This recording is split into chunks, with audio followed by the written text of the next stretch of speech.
कौनसी घरे बारंबार कलिकजिया होता है, मनमालिन्य होता है, पाटितुंड होता है, गोटे छोट कथा कहूँ पालन करंतु। से घरर मुख्य जी जो खटरे सी शुअंती गोटे ढाल पानी आनिबे, से खट तले से पानी ढालटा राति रखिबे, शोई पड़िबे एवं सकाळू उठिबे तो से पानी ढालटा धरिबे, भगवान का नाम स्मरण करिबे, गोटे अस्वस्थ वृक्ष मूल से पानीटा को ढाली देबे।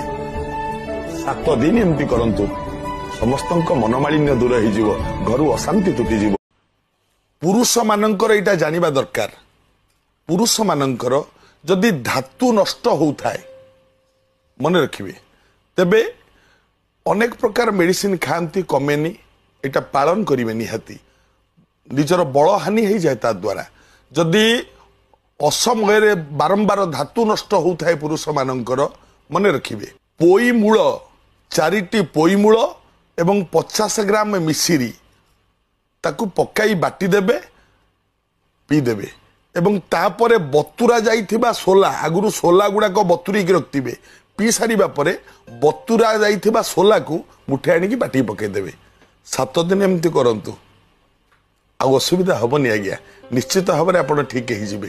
ए कथा पालन कले मंगल हब।